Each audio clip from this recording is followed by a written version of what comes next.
All right, guys, welcome back.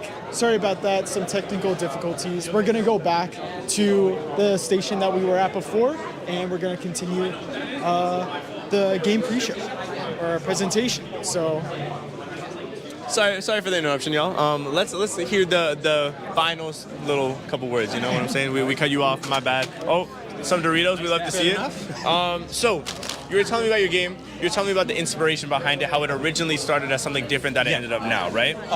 So originally the game was supposed to be, so you were with, there was a civil war going on between a group of 4 different groups or clans of insects. Okay. There were bugs, there were beetles, there were spiders, and there were bears. Or spider bears, I guess.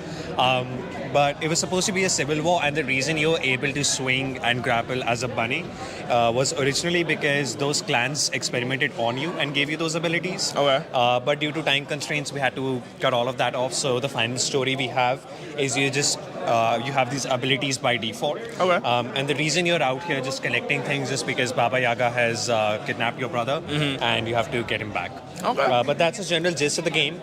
It mostly focuses on platforming, and the story was an important aspect of it. We would have liked to add it, but due to time constraints, we couldn't. Right. Yeah. Well, I think it has a very unique feel, first off. The you. lore, the background, all that going on. And the art style alone, just looking at the character model, is very unique.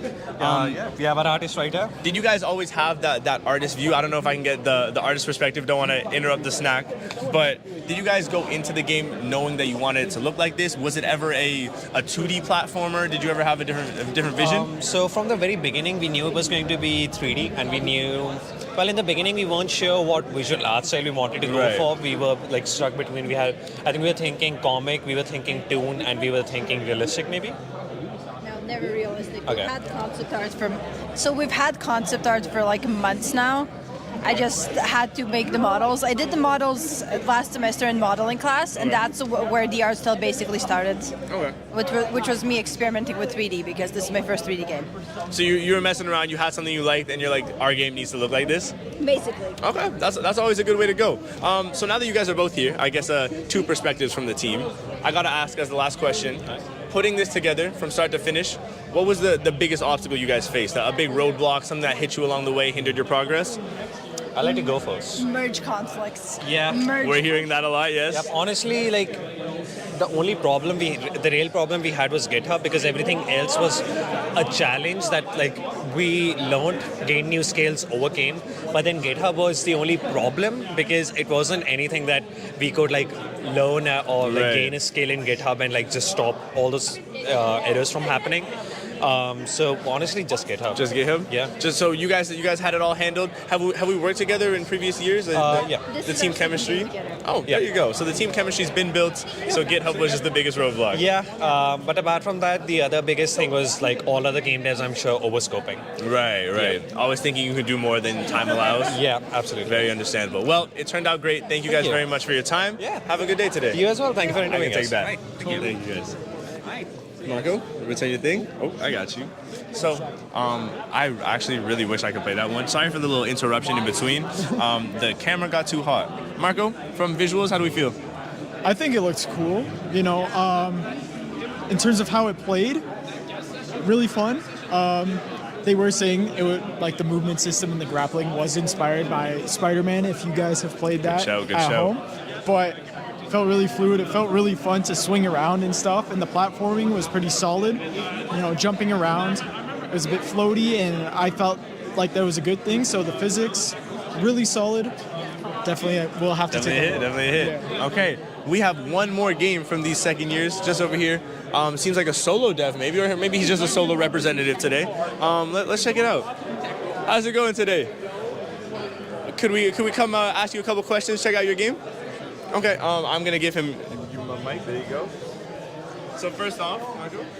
All right, so I'm just going to first off ask you what your team name is, and if you can give a little overview of what your game is. All right, so our team name is Wrong Room Media. Our game is Trek. It's a survival objective-based horror game.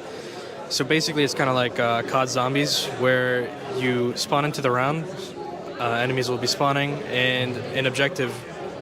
First, I want to ask you, you know, you're here all alone right now. Is there other people in your group? Yeah, so there are other people in my group, but one of them had to leave early for religious reasons, and one of them is currently in the exam hall doing an geez. exam. And I have Okay. someone else who's also studying for their exam. They came in earlier, but they had to leave to go study.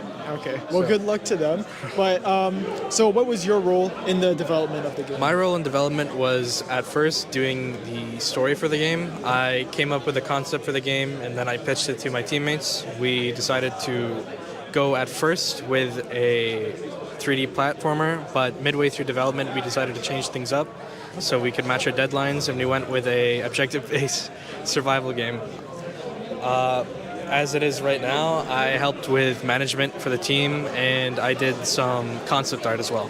Okay, cool. So, in terms of the concept art, what was your biggest inspiration for the visuals of the game? For the concept art, I was kind of just like looking at what would fit our aesthetic. So, going from one genre to another, it's kind of hard to find something that would stick.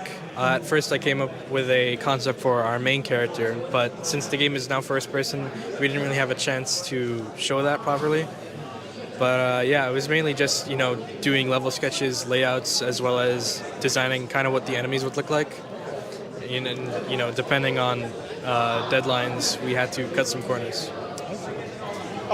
So, switching from a 2D platformer to a first-person shooter, I can imagine that was a big change for you guys. Was that Yep. the biggest? Was that the biggest difficulty when developing the game, or did you have anything else in mind?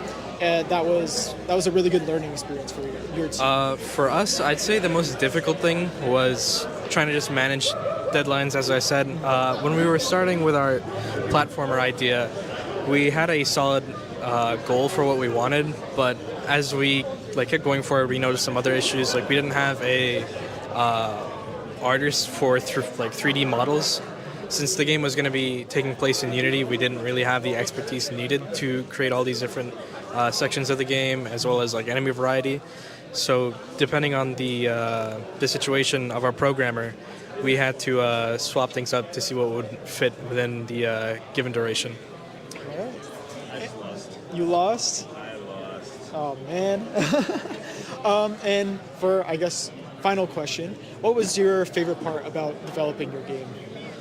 My favorite part for developing the game would probably be the ideation process. So for first year as well, I was the one in our group who would come up with the idea for our game, as well as pitching new ideas or design concepts. That stood probably on the GDW Discord, but right now we have it set up on itch. You can download it under Wrong Room Media. All right, sounds good. Thank you very much for your time. Thank you as really well. Appreciate it.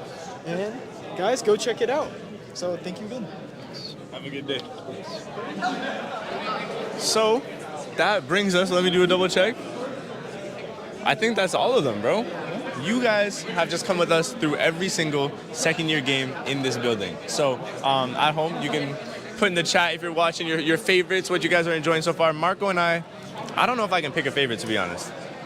It's too hard to pick It's a too favorite. hard. It's There's too too hard. many good options out there. We had a lot of fun playing some of these games, fun. and there's even more games because we still have to do the first years and the third year games. So many games, bro. So many games. Are we lucky? Oh my God, we are so lucky. We're spoiled. Spoiled. So right now, we finished this building. We are gonna cut the stream, take a quick little break as we transition over to the other years, or maybe first years.